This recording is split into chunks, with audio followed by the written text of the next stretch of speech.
Cet après-midi, nous entendrons Victor Hugo par la voix de Luc de Cador. Victor Hugo qui parle à sa façon de Dieu. Pour ce poète, vous remarquerez,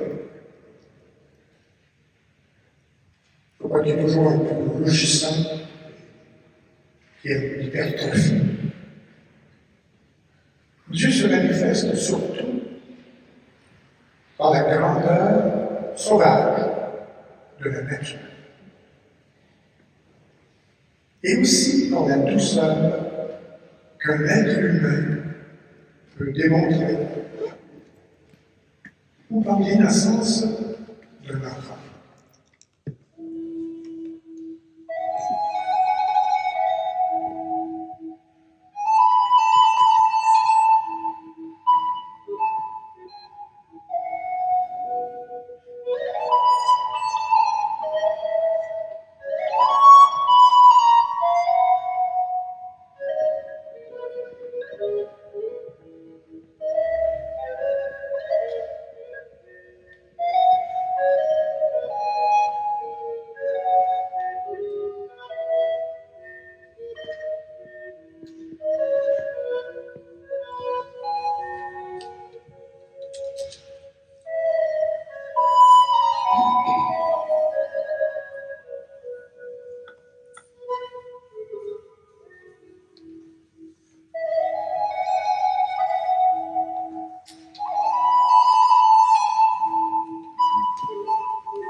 Ce siècle avait 2 ans. Rome remplaçait Sparte.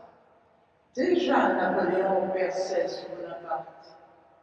Et du premier consul, déjà par même endroit, le front de l'empereur brisait le masque étroit. Alors, dans Besançon, vieille ville espagnole, jetée comme la graine au gré de l'Aquilon, naquit de sang breton et lorrain à la fois, un enfant sans couleur, sans regard et sans voix. Si débile qu'il fut, ainsi qu'une chimère, abandonné de tous, excepté de sa mère, et que son cou ployé comme frêle roseau, fit faire en même temps sa bière et son berceau, mon âme de cristal. Mon âme mille voix que le Dieu que j'adore mis au centre de tout, comme un écho sonore.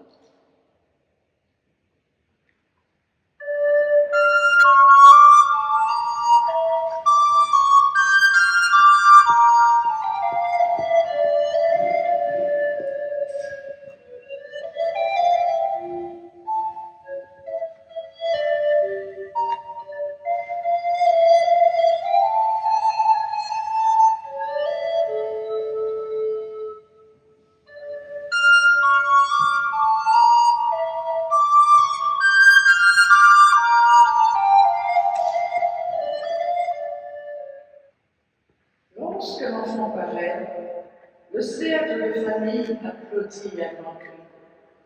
Son doux regard qui brille fait briller tous les yeux. Et le plus triste front, la plus souillée peut-être, se délie de soudain à voir l'enfant paraître, innocent et joyeux. Soit que juin ait verdit mon seuil, ou que novembre fasse devant un grand feu vacillant dans la chambre, les chaises se coucher. Quand l'enfant vient, la joie arrive et nous éclaire. On crie, on se décrie, on l'appelle, et sa mère tremble à le voir marcher.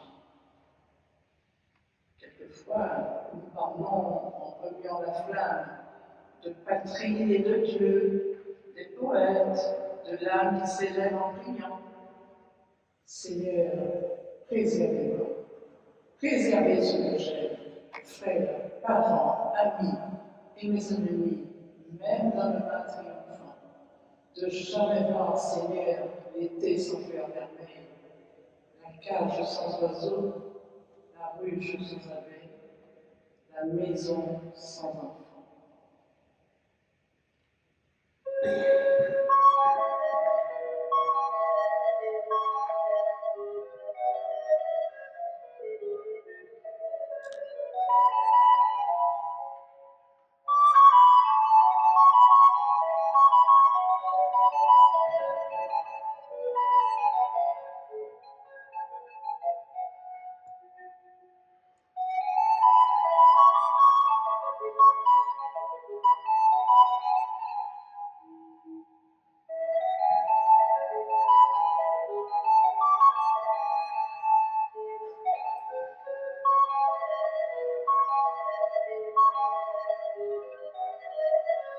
La vache.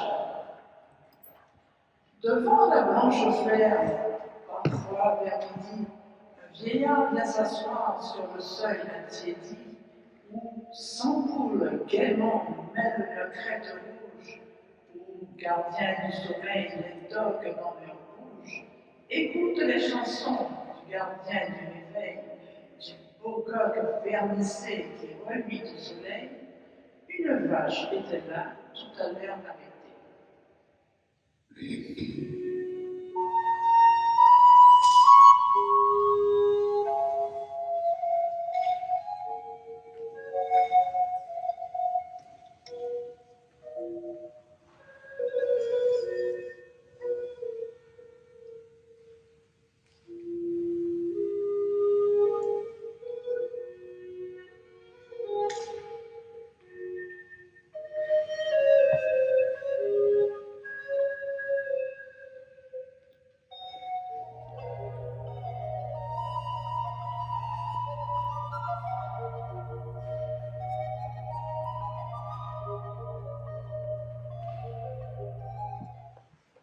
La conscience.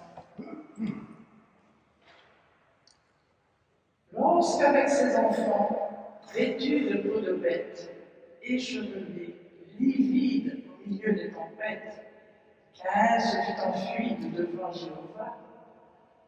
Comme le soir tombait, l'homme sombre arriva au bas d'une montagne, en une grande plaine. Sa femme, fatiguée, et ses fils, hors d'haleine, dirent « Couchons-nous sur la terre et dormons. » Caïn, ne dormant pas, songeait au pied de lui. Ayant levé la tête au fond des cieux fumeux, il vit un œil tout grand ouvert dans les ténèbres et qui le regardait dans l'ombre fixement. « Je suis trop près, dit-il, avec un tremblement. Il réveilla ses fils d'ombre, sa femme lasse, et se remit à fuir sinistre dans l'espace. Il marcha 30 jours, il marcha 30 nuits, il allait. Oh mon père, lui a-t-il disparu? Dit en tremblant Tigane. Et Caïn répondit, non, il est toujours là. Alors il dit, je veux habiter sous la terre, comme dans son sépulcre l'homme solitaire. Rien ne me verra plus. Je ne verrai plus rien.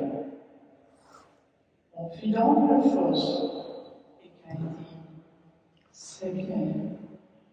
Puis il descendit seul sous cette voûte sombre. Quand il se fut assis sur sa chaise dans l'ombre, et qu'on eut sur son front fermé le souterrain, l'œil était dans la tombe, il regardait Caïn.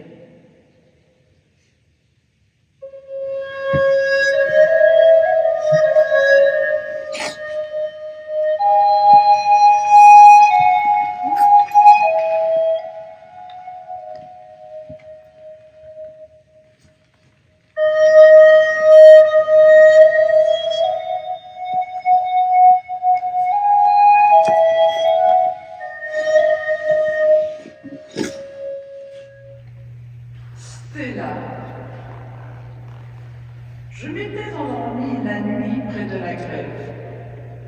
Un vent frais m'éveilla. Je sortis de mon rêve. J'ouvris les yeux, je vis l'étoile du matin. Elle resplendissait au fond du ciel lointain. dans une blancheur molle, infinie et charmante, à qui l'on s'enfuyait en portant la tourmente. L'astre éclatant changeait la nuée en buffet. C'était une clarté qui pensait, qui vivait. Elle apaisait l'écueil ou la vague déferle. On croyait voir une âme à travers le verre. Océano Nox. Oh, combien de marins, combien de capitaines qui sont partis joyeux pour des courses lointaines, dans ce monde horizon se sont évanouis. Combien ont disparu, dure et triste fortune, dans une mer sans fond, par une nuit sans lune, sous l'aveugle océan à jamais enfoui. Combien de patrons morts avec leur équipage?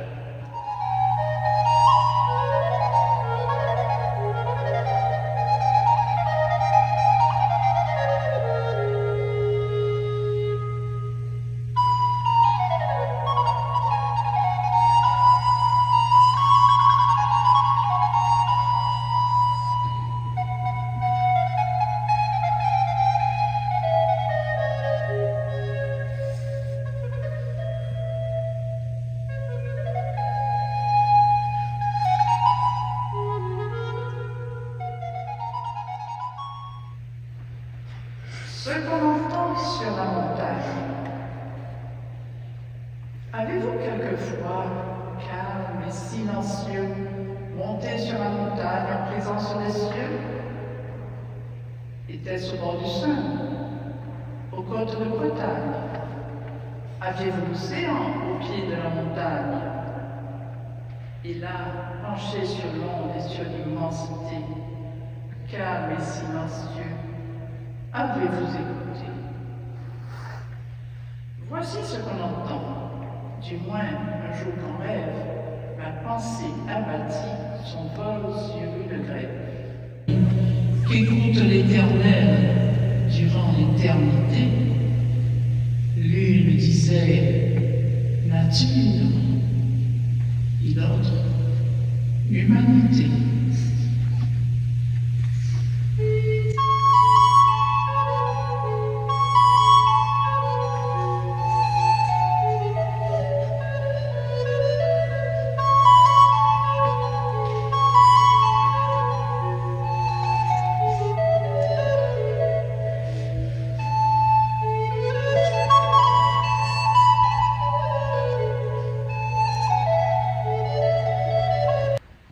Oh, n'insultez jamais une femme qui tombe. Qui sait sous quel fardeau la pauvre âme succombe? Qui sait combien de jours sa faim a combattu, quand le vent du malheur ébranlait leur vertu? Qui de nous n'a pas vu de ces femmes brisées, si cramponnées longtemps de leurs mains épuisées? Comme au bout d'une branche, on voit étinceler une goutte de pluie où le ciel vient briller, qu'on secoue avec l'arbre et qui tremble et qui lutte, perle avant de tomber et fange après sa chute. Et les flots bleus que rien ne gouverne et n'arrête disaient en recouvrant l'écume de leur crête: c'est le Seigneur Dieu.